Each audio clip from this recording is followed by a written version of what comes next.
Hello everyone, and welcome to this RICS WBEF webinar. We're going to be talking about climate technology today. My name is Andrew Knight. I've been with RICS for nearly 12 years now, and my role is to look at the effect of data and technology right across the built and natural environment. And I'm joined today by Kisa. So perhaps, Kisa, you could introduce yourself and kick off the discussion. Hi, my name is Kisa Zehra. I'm a sustainability analyst for RICS, looking at sustainability trends that are happening across the globe and what professional bodies such as RICS can do about them. Great, thanks, Kisa. And I think it's my turn to start. So a fairly obvious question in some respects, but could you help us understand what we actually mean by the term sustainability? Because obviously it's highly visible in many areas now, but what do we actually mean, and particularly from our perspective, about sustainability as a term? There are many different definitions of sustainability. If you go with the basic UN one that we seem to be hearing a lot of, it's meeting the needs of the present without compromising the needs of future generations. So sustainability is making sure that we use our resources as efficiently as possible today and make sure there's adequate resources left for future generations, and so that it doesn't really affect their quality of life. The UN has also developed these 17 Sustainable Development Goals. They range from no poverty, zero hunger, as well as responsible business and consumption, climate action, and sort of partnering for the goals as well. So there's 17 different areas that we need to work on according to the UN in order to get to sustainable development. It's also worth noting that these goals are supposed to be achieved by 2030. So this is the crucial decade, as if you want to look at it. This is the decade where we're supposed to make the most progress on sustainability. Indeed. And what does that mean specifically for the built and natural environment? Because clearly we have a huge impact as a sector. So what does it mean for our profession and our sector? Yeah, you're right. It has a huge impact on the environment. Our sector particularly, we're responsible for about 40% of global carbon emissions. So 1/3 of this comes from embodied carbon, so carbon that's released from the using of materials and the construction process, and the other 2/3 is operational carbon, which is basically maintaining the energy that's being used in buildings. And combined, there's buildings in general and our sector in general, huge amount of carbon every single year that the sector produces. So if we are going to get to a net zero by 2050, which is a legally binding agreement for the UK and many other countries, this means that these emissions will have to fall significantly in the next 30 years or so. And it's not just about carbon. The construction sector and the building sector is also responsible for a huge amount of construction waste. So we need to understand the importance of recycling and reusing materials and moving away from demolitions to actually reduce that waste and reduce that negative impact on the environment. And at the same time, we are also responsible for a huge amount of usage of the Earth's natural resources, the materials that are extracted from the Earth to be used in the construction process. So again, recycling and reuse and efficiency of these materials is incredibly important. You also have to think about that the global population is increasing, and it will continue to increase, and we will need more buildings to house this rising population. So if we don't actually get to a point where the sector is using these materials and producing less waste, then we're going to have a huge problem on our hands. So the sector needs to reduce its carbon emissions, but also reduces negative impact on the environment at the same time. Indeed. Well, I suppose the obvious question to pose you next is what progress has the sector achieved so far in supporting these huge and important aims? I think one of probably the most obvious one is recognition. So the sector does seem to be realizing that there is a problem there and then that it needs to work on this problem. So the World Green Building Council set up a net zero buildings carbon commitment that requires signatories to reduce and eliminate emissions from their buildings by 2030, and work towards completely decarbonizing their building stock by 2050. So there's recognition and there's a commitment by firms who are signed up to that agreement that they need to change their behavior and work on reducing those emissions. At the same time, there is, for example, the CIC Climate Action Plan. The CIC is a group of professional bodies, organization firms who have developed this action plan and looking at different aspects of the climate, looking at, for example, mitigation, adaptation, education and skills, as well as sort of the impact on land, and sort of categorizing what the sector can do about them and what actions the construction sector needs to take and what progress can be made. So there's a set of actions and a set of requirements that the CIC action plan actually discusses, and professional institutions and organizations have come together and sort of work in these working groups and meetings to understand, what progress can be made and collaborate together to achieve those aims. There's been a lot of research around sustainable materials. So the UN is doing one right now. They're also developing a toolkit and a database for policymakers where they can get access to information on sustainable materials. And there's also a recognition on recycling and reuse. So there's been a number of research studies around looking at recycling, reuse, the importance of it, and how the construction sector can adopt these sustainable practice. So perhaps with these increased research and with this increased recognition, there might be some kind of change in the sector that we are seeing, and we might be able to get access to case studies and greater adoption of sustainable practices in the sector going forward. Well, there's obviously a huge amount of activity going on, and I guess it's always worth reflecting on, given the activity, what drivers and barriers are we still facing, what's going to get in the way? The drivers, if you start with the drivers, starting with the positives, policy can be a huge driver. And there's an argument that the reason why we haven't seen a lot of change within the sector is because policy and regulation has been so slow. So there's a thought that the industry is not going to change by itself. It will need some incentives by the government and by regulation to be able to change. So this is where policies such as the carbon tax, for example, the European Commission's Green Deal, the UK is looking at the EPC ratings. That's where all of these policies come in to sort of nudge the sector and incentivize the sector to change for the better and adopt these sustainable practices and consider its impact on the environment. At the same time, there's also this recognition that the government needs to incentivize the good and disincentivize the bad. So making it impossible for the industry to do anything that is detrimental to the environment and to the climate should be a key policy goal. And that's the only way that we can get there get to net zero. So it's adopting that stick approach where strict regulations need to come in to be able to nudge the sector, because we have a huge problem on our hands and because so much needs to change within the industry. At the same time, consumers can be a huge driver. So we as consumers and the public can demand that the industry changes. If we demand a different product from the industry, then the industry is more likely to deliver. If we don't, then the industry will just carry doing what it's already done. So perhaps, we need to demand more energy efficient buildings as well as higher quality buildings, and make sure that these buildings serve a good purpose and give us a good quality of life, but also being highly energy efficient as well. In terms of, for example, the barriers, in the RSCS 2022 sustainability report, we asked our professionals whether they make any measurement of embodied or operational carbon.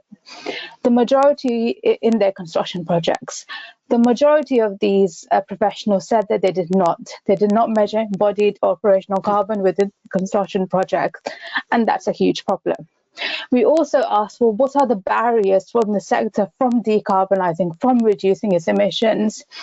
And the majority of our contributors noted that it was the lack of standards, data, and toolkits and guidance.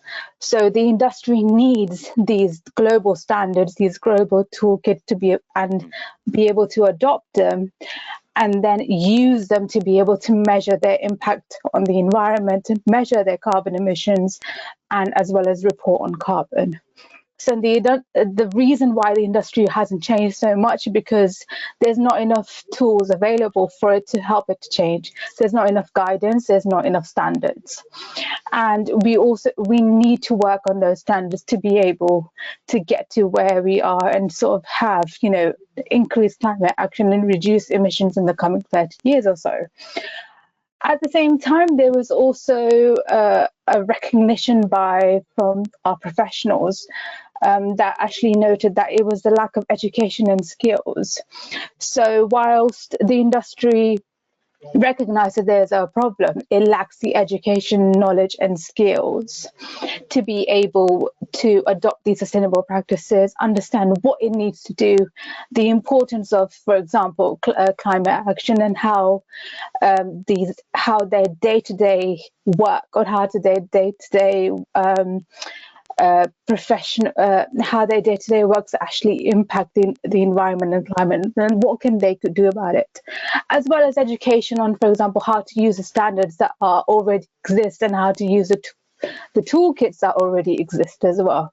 So the industry needs to work on upskilling its professionals and making sure that there's adequate knowledge out there, there's adequate skills for it to be able to change for the better and induce that behavioral change within the industry for climate action and for adopting these sustainable practices. Indeed. Now, I suppose finally, you've touched on a number of kind of roles that stakeholders can play here. You've talked about consumers and regulators, and clearly the sector, I guess, suffers from a huge degree of fragmentation in terms of the number of stakeholders involved, even if we just think of our profession. So what other roles do you think stakeholders need to play? I say you've touched on some things already, but are other areas where stakeholders need to do things? Yeah, I mean, the building construction sector, there's a huge amount of stakeholders. There's architects, there's designers, there's surveyors. So there's a huge value chain, and there is an argument that every stakeholder in the value chain will need to work together to adopt these sustainable practices if we are going to change within the industry. And particularly on the argument of sort of adopting recycling and reuse, that thought and that type of thinking needs to come from every stakeholder involved in the construction and building process as well. The private sector can do a lot by educating its professionals, its workers, as well as collaborating together to develop solutions. Sharing that data, sharing knowledge can actually help the sector understand where the barriers are and what are, for example, the quick wins. And the reason why, there's an argument, the reason why we haven't seen much progress is because data and knowledge hasn't been shared enough. Policymakers have a huge role to play in terms of that regulation and that legislation. So this is, for example, the EU Green Deal, this is where it comes in, the EPPD policy, looking at developing energy efficiency, an energy efficient building stock, as well as the renovation wave, renovating existing buildings, the UK government's policy on EPCs, as well as building codes policy that are happening that the government of UAE and Australia are looking at. So these type of policies regulating the sector, that's something that the governments can actually do. At the same time, public and private partnerships are incredibly important. Again, that sharing of data and sharing information and working on projects together where the public sector can understand what the barriers between the industry are, and the industry can understand what it needs to do to be able to meet those regulations that are going to come out in the future as well.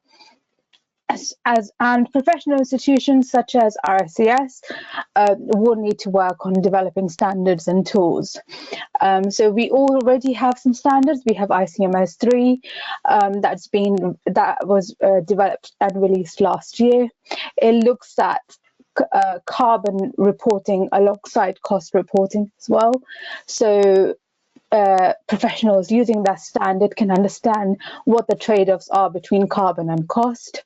There is a built environment carbon database which is being in development, which will try and get that data on construction projects, key data on construction materials, on construction projects, and the carbon emissions of the construction projects onto one database, which will help that knowledge sharing and provide professionals with key data on how to change their behavior and reduce emissions. There's also the whole life carbon assessment. There was a 2017 version. It's now being updated to a global standard that will help professionals and the industry assess those carbon emissions, as well as work on how to reduce them as well. So these different toolkits, the composition of these different toolkits can really help the industry. But again, the industry will need to work on adopting them and developing them as the years go by to make sure that we change for the better and the industry can actually have a chance at reducing its emissions in the future. Thanks, Kisa. Well, moving on, I know you've got some questions for me to uncover and perhaps understand what we mean by climate tech, yet another piece of jargon. Yes, yeah, I wanted to learn about climate tech. It's not an area which I'm an expert in. So I was wondering if you can just tell me, how do we define climate tech? What is it? Indeed. Well, I think the whole kind of sector is slightly bedeviled by jargon. Most people will be familiar with prop tech and construction technology and infrastructure technology and land technology. And really, I quite like a definition that I found online from a guy at Yale in the States, who really gives I think a really good definition of what is very broad in terms of kind of technologies, but he defines it as really having a pretty wide net, including both physical and digital technology. So it's not just data and analytics, it's thinking about material science in terms of some of the things that you've touched on. And basically, it includes technologies that reduce gas emissions, greenhouse gas emissions, but also that remove emissions from the atmosphere, and also whether, and I know it can be a slightly controversial thing to think about sort of adaptation, but also that technologies that do enable adaptation to an altered climate. And, if a technology has something to do with any aspect of this complex and multifaceted problem of climate change, then it can conceivably be considered climate tech. So it is fairly all-inclusive, and it does acknowledge the breadth of climate change and all the diversity of solutions needed, but it also has that certain looseness when, from the perspective of startups and investors, others seek to define their impact. So it is quite deliberately broad, but I think it's become a well-used phrase now, and I think it really is a useful way and a useful umbrella of looking at technologies that have some role to play. And from our perspective, I guess, in the built environment, it does allow our sector to focus on every part of the property and asset life cycle, because if you think about it, our profession is looking at all the different asset types: land, residential, commercial, infrastructure, looking at these at either an individual asset level, a community, a city, a region, and even a national scale, and also looking at land itself, land use. You touched on that earlier. So I think it's a useful term, however very broad, to look at all those three things. How can we take emissions out of the atmosphere? How can we reduce them in the first place?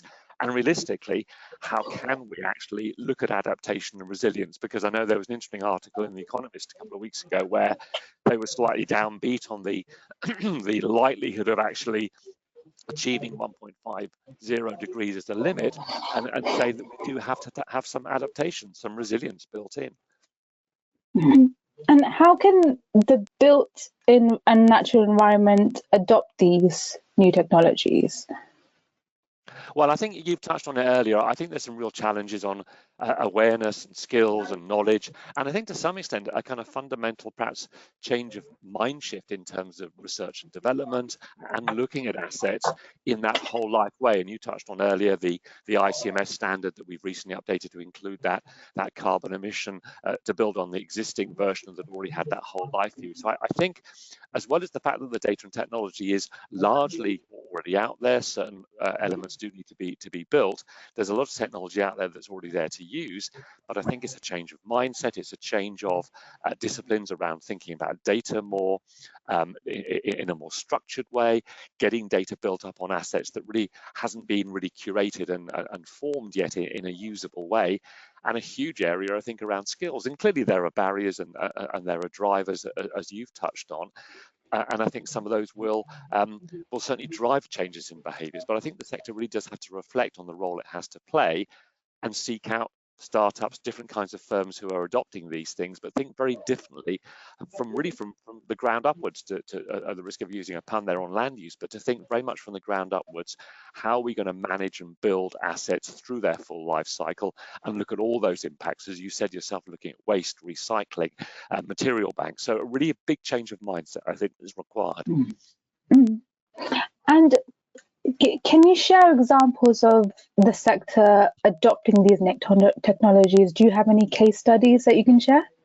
Yeah, and I think it's interesting to kind of look at almost across the whole life cycle here, because I think there's a danger in sometimes perhaps just focusing, for instance, on in-use assets. But I think we almost need to start with land and think about how do we actually plan, how do we use land, how do we actually reintroduce peat bogs, for example, how do we think about the kind of agriculture that's used and the way that land is perhaps set aside. So really from that most fundamental area, there are various people looking at visual data sets to help us understand land use, and if that land's ever going to be developed, to understand the kind of biodiversity, flood risk, the issues around nitrate, phosphate zones. So there's people like Adland using lots of very clever technology to aggregate very powerful geospatial data. There's another tech partner of ours called Mega Optimal, who are looking at satellite data to look at land choices, but also interesting things around heat islands in urban areas, looking at the effect of heat islands and how they disproportionately affect deprived areas. So there's a lot of interesting work there using various data sets to pull this together.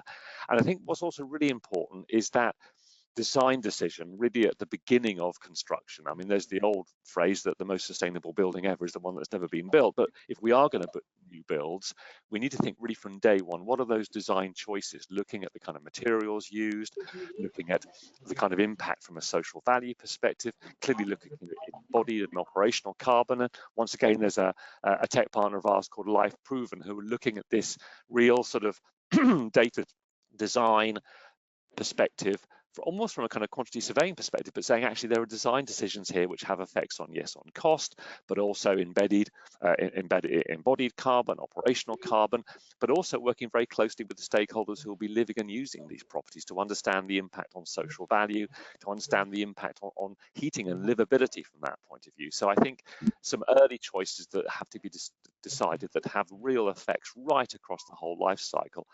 And then I think also, I think a useful role is also going to be driven by the finance sector in terms of actually demanding, the kind of disclosures and information that we need to understand both certification and the performance of portfolios. So I think there'll be a useful kind of piece there. And there are many people already looking at various rating standards, as you know, Kisa, the BREEAM, the neighbours, etc., and the new IBOS standard from RICS.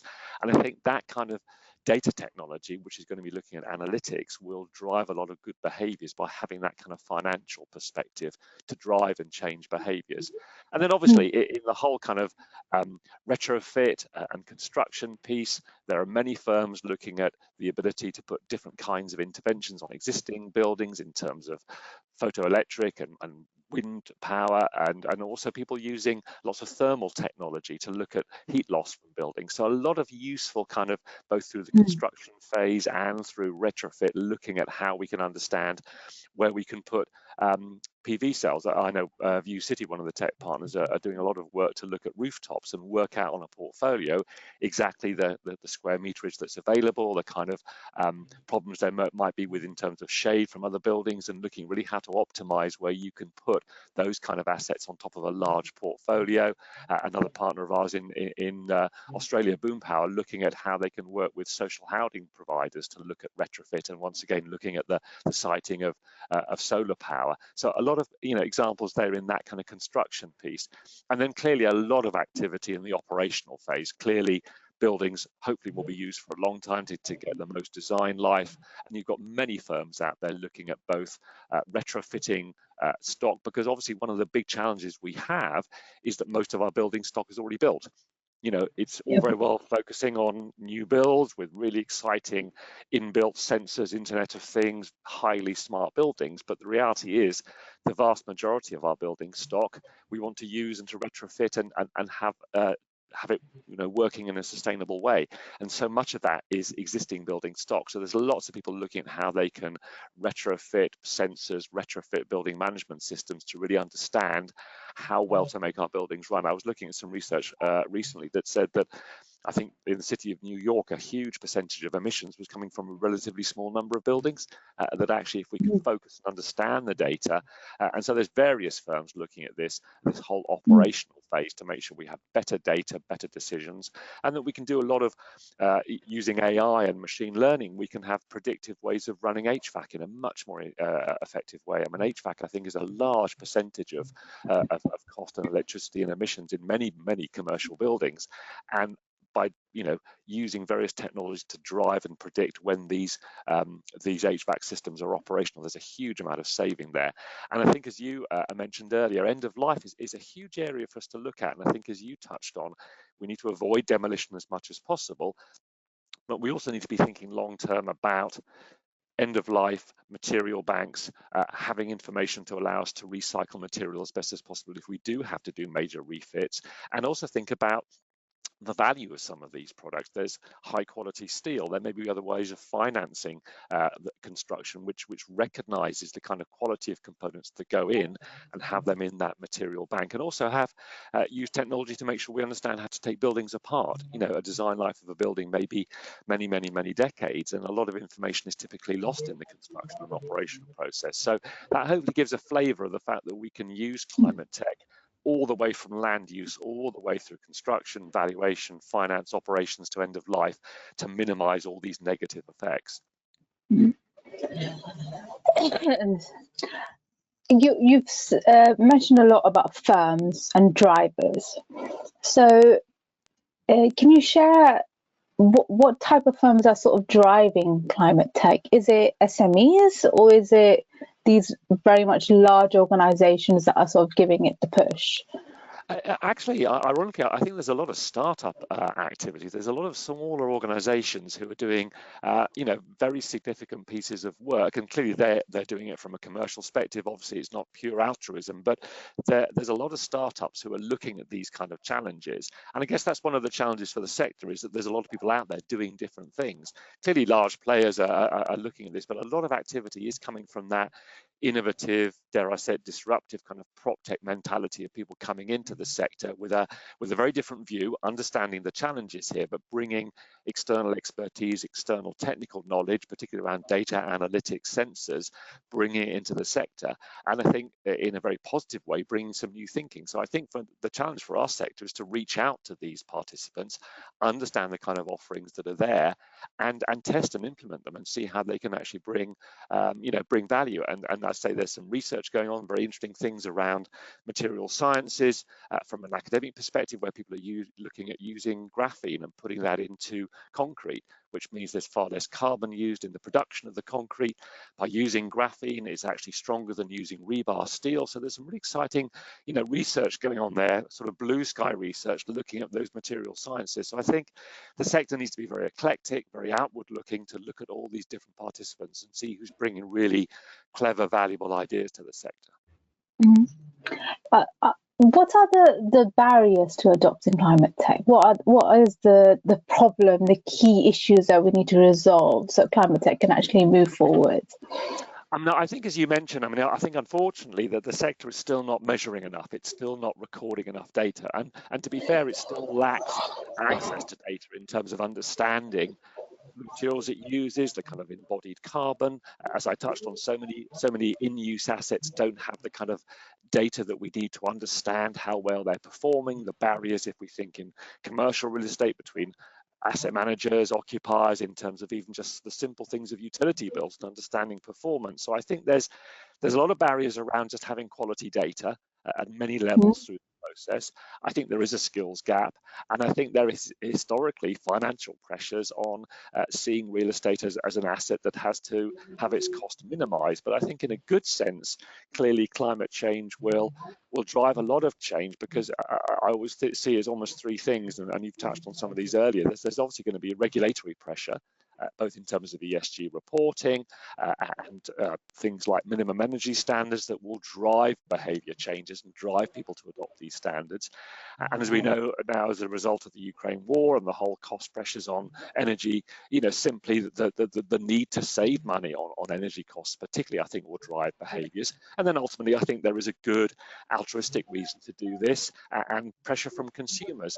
And I think also the sector is waking up to the fact that there is a huge risk here, not just from physical resilience around climate risk, but also the risk to assets in terms of brown discounts, in terms of rental and capital values, and ultimately stranded assets that may no longer have almost any value at all, depending on how well that they are going to be retrofitted and built. So I think there's a number of positive drivers that will encourage this change, but I think it is a big behavioural change in skill sets, and I think a recognition, which I have heard from asset managers in the City of London, recognising that for their assets, they're going to have to budget to spend money now that they wouldn't have normally envisaged spending to retrofit their assets, to invest in their assets in a way that, to be honest, they haven't done before. And finally, what does the future look like? So how do you envisage climate tech and the adoption of climate tech changing the next 5 years or so? I think it's significant that when I talk to general prop tech firms and investors, what's been significant, I think, in the last few months has been a sense that actually this seems to be an area where investors want to put their money. There's clearly pressures now in terms of the economic situation, in terms of where private equity and venture capital put their money, and there's a real sense that there's a confluence here, a nexus, that this really is a technology that will be invested in, that there'll be lots of money flowing into it, and I think that hopefully it's pushing at this open door. So I would hope that actually there will be a real acceleration here. There's plenty of technology out there that addresses a number of these problems. The technology broadly exists, therefore I think it's now about people actually making the move and deciding actually we need to do this. And I think the pressure on the sector is building in such a way. You talked about the timelines, we're looking at the urgency, and to be blunt, I think just the events of the last year, 18 months are such that I don't think really people can ignore this. They're going to have to look at what are the solutions to this, and data and technology will be part of that solution. And so I think it will simply become, to use the cliche, this burning platform that people will simply have to look at how they do this. And as I say, some of it will be driven by regulation, some by cost pressures, and some by the good altruistic sense of this is the right thing to do for the sector. So I think climate tech will build and build. There'll be a lot more activity and a lot more adoption. Well, I hope you're right, because I think that climate tech and that the adoption of data technology can really have a positive impact for the sector, especially when it comes to climate change and sustainable development. Indeed. And as you said earlier, Kisa, the tools are out there, the standards are out there. So let's hope this is the beginning of some really positive change. Great. Looking forward to it. Hopefully, fingers crossed. Indeed. Well, thanks for your time today. See you soon.